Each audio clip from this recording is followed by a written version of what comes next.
황보선의 출발 새 아침.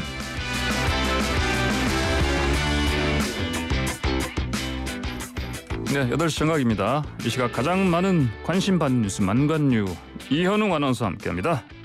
안녕하십니까? 예, 안녕하십니까? 이현웅입니다. 네, 첫 번째 만관뉴 뭡니까? 예, 코로나19 소식으로 시작해볼까 합니다. 물론 코로나죠. 네, 어젯밤 9시 기준 몇 명 나왔죠? 1,192명 나왔습니다. 수도권이 69%, 비수도권이 31%로 집계가 됐고요. 오늘 0시 기준 확진자는 아마 1,300명 안팎이 될 것으로 보입니다. 비수도권 이 지역이 30%가 넘었군요. 변이 바이러스 비중도 꽤 높죠. 예, 맞습니다. 그 중앙사고수습본부에 따르면요, 지난 1주 동안 전체 확진자의 47%, 그러니까 거의 절반 가량에서 이제 변이가 검출이 됐고요. 확진자 전체 인원 중 3분의 1꼴, 3명 중에 1명꼴로 델타 변이 바이러스였다고 밝혔습니다. 그렇군요. 자, 그 아프리카 쪽, 중동 쪽 나가 있는 청해부대 확진자가 지금 대폭 증가했죠. 예, 지난 금요일에 관련 소식 전하면서 이제 한 자릿수 확진자 소식 전했었는데 60명 이상 더 증가해가지고요. 누적 확진자가 지금 68명 정도 되는 것으로 알려졌습니다. 그리고 한 200명 정도는 아직 검사 결과가 다 나오지 않았는데 이 검사 결과를 받아보면 아마 100명이 훌쩍 넘을 수도 있다. 뭐 이런 우려도 나오고 있습니다. 그래서 군은 어제 이제 수송기 2대를 보내서 이 인원들 전원, 뭐 음성 양성 여부와 상관없이 전원 다 귀국시킬 예정이고요. 내일 오후쯤이면 국내로 들어올 것 같습니다. 자, 왜 백신 접종 안 했느냐? 군에 대한 비판도 좀 나오고 있죠. 예, 맞습니다. 백신 접종 미리 하지 않은 점에 대한 비판인데요. 이에 대해서 군은 접종했을 때 만약에 이상 반응이 나타나면 적절하게 대처하기가 어려웠고 또 백신 보관하기도 어려운 점이 있었다. 뭐 이런 해명을 했는데 뭐 조목조목 대안이 충분했다라는 점들이 또 나오면서 비판 계속 이어지고 있습니다. 그 보고도 늦게 했다면서요? 예, 그 주변국에서 군수 물자를 좀 옮겼던 일이 있었는데 그로부터 며칠 후였던 지난 2일에 첫 감기 증세 그 환자가 발생을 했습니다. 근데 이때 그저 감기약만 제공을 하고 뭐 이에 대해서 다른 보고는 하지 않았습니다. 그리고 비슷한 환자, 증세를 보이는 환자가 늘어난 뒤에야 이제 관련 대처에 나선 건데요. 확진자 격리 같은 초동 대응을 제대로 하지 못해서 골든타임을 놓쳤다. 이런 지적 나오고 있습니다. 자, 아쉬운 대처. 자, 다음 소식 주십시오. 네, 두 번째 만관뉴 프로야구 호텔 술자리 파문입니다. 그 선수들이 사과했잖아요. 예, 박성민 선수가 사과를 했고 박민호 선수는 대표팀 하차했다라는 소식 만관뉴에서 전한 적이 있는데 이후에 뭐 72경기씩 출장 정지나 벌금 부과 같은 이런 처벌도 이어졌지만 논란이 더 커지는 모습입니다.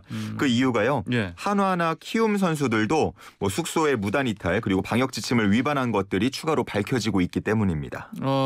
그렇군요. 그러면은 또 다른 선수도 대표팀에서 하차하는 거 아닙니까? 예, 한현희 선수도 스스로 이제 태극마크를 내려놨는데 역시나 뭐 국민의 응원을 받을 자격이 저는 없습니다. 이런 이유를 들었습니다. 자, 근데 이 좀 공통된 부분이 호텔에서 지인, 뭐 친구, 팬 이런 식으로 표현했지만 여성들이 많았다는 거 아니겠습니까? 네, 여성 2명이 공통적으로 이 선수들을 다 만난 건데 말씀하신 대로 박성민 선수의 사과문을 보면 지인 또는 지인 친구 팬이라고 표현이 돼 있습니다. 근데 어떤 지인이길래 대체 이 모든 구단의 선수들을 여러 구단의 선수들을 이렇게 만나는 거냐 뭐 이런 의혹 제기가 좀 잇따르고 있는 건데 그리고 이 모임에는 이제 은퇴 선수 한 명도 껴 있습니다. 그러다 보니까 이제 누리꾼들 사이에서는 이 은퇴 선수가 브로커고 그 여성 2명은 뭐 유흥업소 종사자가 아니냐 뭐 이런 의심들이 커지고 있는데 저는 개인적으로 이제 아니라고 믿고는 싶어요. 믿고는 싶지만 만약에 이게 사실로 드러나면 좀 사태가 걷잡을 수 없이 커질 것 같고요. 이런 의심이 커지지 않게끔 좀 더 명명백백하게 다 밝힐 좀 필요가 있지 않을까 그런 생각도 듭니다. 근데 또 그 해당 여성들의 또 그 사생활도 프라이버시가 있으니까 그렇죠. 쉽지 않을 것 같은데 어쨌든 근데 또 어제 잠실구장에서 또 무슨 또 일이 있었다면서요? 예, 어제 잠실구장에서는 이제 일부 선수들의 훈련이 또 진행이 됐는데 이때 자녀들을 데리고 들어왔고 또 마치 소풍 온 듯이 뛰어놀았다. 뭐 이런 지적이 나왔는데 왜 이렇게 목이 잠기셨어요 갑자기? 갑자기 좀 울컥하네요. 프로야구 코로나 매뉴얼을 보면요. 선수단의 훈련에 외부인이 참석할 수 없도록 되어 있습니다. 그래서 뭐 해설위원이나 취재진 등도 들어가지 못하도록 현재 돼 있는데 이런 상황에서 아이들을 데리고 오는 게 적절했냐 이런 비판이 나오고 있고요. 뭐 비판 오래가지 않았습니다. 그 해당 선수가 사과를 현재는 한 상태입니다. 그래요. 알겠습니다. 자, 다음 만관뉴 주십시오. 네, 세 번째 만관뉴 도쿄올림픽 확진자 속출입니다. 확진자 그냥 발생도 아니고 속출? 예. 무슨 얘기입니까? 이번 주 금요일이면 이제 개막식 열리는데요. 현재 뭐 도쿄에서는 네. 이제 1,000명 넘는 확진자 발생하고 있고요. 예. 여기에다가 대회 관계자들의 확진이 잇따르고 있습니다. 현재까지 이제 방역 지침 적용된 뒤에 확진된 관계자가 50명, 50명을 넘는 것으로 알려져 있습니다. 그래요? 그러면은 55명 적은 숫자가 아닌데.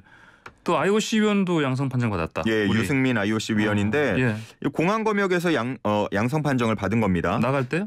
예, 그 도착해서요. 도착해서. 네, 출국 전에. 그러니까 우리나라에서 했을 때는 음성이 나왔고 이미 또 백신도 2차례 다 접종해서 접종 완료자인데도 그래요. 일본에 도착한 후에 이제 양성 판정이 나온 겁니다. 그 이상하네요. 예. 그러면 흔히 말하는 돌파 감염으로 봐야 되나요? 이거? 예, 근데 이런 사례들이 뭐 유승민 위원뿐만 아니고요. 뭐 다른 나라에서도 꽤 많이 지금 발생을 하고 있습니다. 해당 국가에서는 음성 판정을 받고 출국을 했는데 현재 도착하고 나니까 양성이 나오는 경우가 지금 꽤나 발생을 하고 있고요. 또 남아프리카 공화국 축구대표 선수 2명도 양성 판정을 받으면서 지금 현재 외부 호텔로 옮겨져서 격리에 들어간 모습입니다. 이렇게 선수까지 양성 판정을 받으면서 대회가 과연 잘 치러질 수 있느냐 이런 얘기들 나오고 있습니다. 그렇군요. 자, 마지막 망간뉴 주십시오. 네, 마지막은 도쿄올림픽 한일 신경전입니다. 신경전, 저것 때문에 그런 거죠? 충무공 이순신 현수막 때문에. 예, 맞습니다. 신에게는 아직 5천만 국민들의 응원과 지지가 남아있사옵니다라는 현수막이 걸렸었죠. 근데 일본의 한 매체가 이를 문제 삼았고 또 조직위원장 역시도 정치적 메시지를 삼가야 한다라고 주장을 하면서 IOC가 철거를 요청했습니다. 그래서 이걸 우리 이제 선수단이 받아들였는데 단 이제 그때 조건이 있었죠.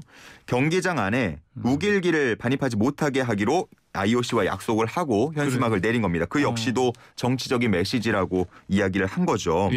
근데 이제 하루 뒤에 도쿄올림픽 조직위원회가 우길기는 정치적 주장을 담고 있지 않다라고 하면서 반입 금지 물품에 해당하지 않는다라고 주장을 했거든요. 그게 말이 되나요?